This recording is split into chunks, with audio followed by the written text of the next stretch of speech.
Please do subscribe to Prajabheri News Channel.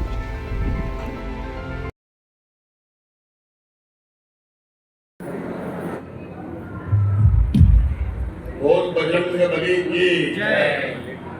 आंजनेयने Anjaneya Anjaneya Kanhaiya आंजनेयने आंजनेयने आंजनेयने Anjaneya Kanhaiya आंजनेयने मानव वीरा आंजनेयने आयु कुमारा आंजनेयने आंजनेयने आंजनेय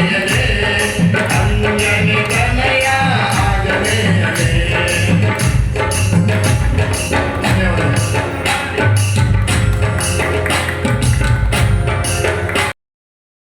గణపతి సందర్ పిలిచి కూడా తన ధర్మం, అలాగే కన్యకా పరమేశ్వరి మాత సాక్షిగా ఆశీర్వాదంతో తను మాత మండపాలకు కూడా పట్టు చీరలు కొన్ని వందల మందికి బహుకరించారు.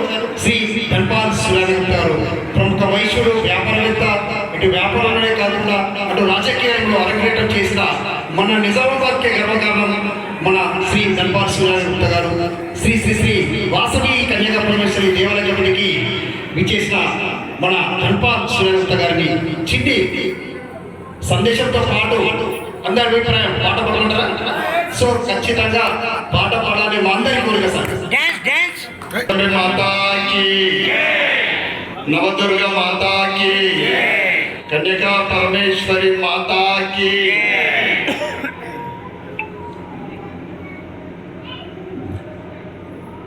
నవరాత్రుల శుభ సందర్భంగా నవరాత్రుల్లో భాగంగా ఈరోజు 3వ రోజు. ఇందూరు నగరంలో ఎక్కడ చూసినా అమ్మవార్ల మండపాలు, ఆలయాలు, అద్భుతంగా పూజా కార్యక్రమాలు, హోమాలు, అన్నదానాలతో ఈ నవరాత్రుల ఉత్సవ కార్యక్రమాలు ముందుకు సాగుతూ ఉన్నాయి. ఇక్కడ వైశ్య సంఘ ప్రాంగణంలో కన్యకా పరమేశ్వరి ఆలయ కమిటీ ఆధ్వర్యంలో జరుగుతున్న రోజు కూడా అద్భుతమైన కార్యక్రమాలు. నిన్న నేను రాకున్నా కానీ ఆంధ్ర కళాకారులతోటి ఏదో నృత్య నాటిక కూడా చూడడం జరిగింది. ఈ నవరాత్రుల కార్యక్రమాలు నిర్వహిస్తున్న ఆలయ కమిటీ సభ్యులకు, ఉత్సవ కమిటీ సభ్యులకు, ఇందూరు నగర ఆర్య వైశ్య సోదరిమణులకు ఈరోజు సంగీత కచేరీ నిర్వహిస్తున్న మా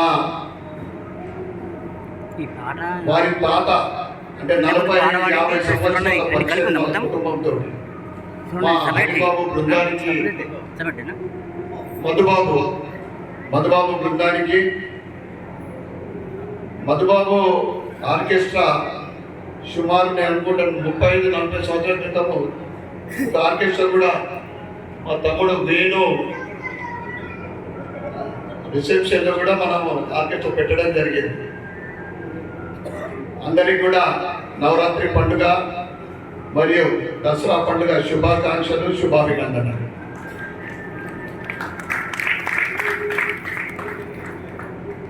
ఇటువంటి ఉత్సవాలు, ఇటువంటి మన కలయిక కేవలం ఇది హిందూ ధర్మంలోనే ఉంటుంది. ప్రపంచంలో ఏ దేశంలో కానీ ఏ ధర్మంలో కానీ ఇటువంటి సనాతన ధర్మం, మన ప్రాచీన సంస్కృతి సాంప్రదాయాలు ఇవన్నీ కూడా మన భారతదేశంలోనే చూస్తాం. మనమందరం కూడా భారతదేశంలో హిందువులుగా పుట్టడం, మనం 8 జన్మలు పుణ్యం చేసుకుంటేనో మనం హిందువులుగా పుట్టడం జరిగింది. ఈరోజు నేను ఇక్కడ ఆదిలాబాద్కి రావడం ఆలస్యమైంది. ఇక నేను రాదు అని అనుకునే డిసైడ్ అయిపోయి అక్కడ జన్మభూమిలో ఉన్న సరస్వతి ఆలయం, అక్కడ నేనే ప్రోగ్రామ్ ఇచ్చి చీఫ్ గెస్ట్గా వస్తుంది. నిర్మల్ చేరినప్పుడు 9 గంటలకు ఫోన్ చేసి బాగా లేట్ అయింది ప్రసాద్ గారు రాను అంటే లేదన్నా, తప్పకుండా మీరు వచ్చే వరకు ఎదురు చూస్తా అని చెప్తే అక్కడ కార్యక్రమంగా 1.5 గంట సేపు ఉన్నాం. అద్భుతమైన కళాకారులతోటి మన సంస్కృతి ఉట్టిపడేలా అక్కడ భరతనాట్యము ఇతర నాట్యాలతో అక్కడ కార్యక్రమం జరిగింది. ఆ తర్వాత నేను మా గురుస్వామి వాళ్ళు ఫోన్ చేస్తే తప్పకుండా ఇక్కడికి వచ్చిన దయచేసి మీరందరికీ నేను ఆలస్యం వచ్చినట్టు మీరు పెద్ద మనసుతో మీరు ఏమనుకున్నారు దాన్ని కోరుకుంటూ ఈరోజు నిజంగా చాలా ఆనందంగా ఉంది. ఎందుకంటే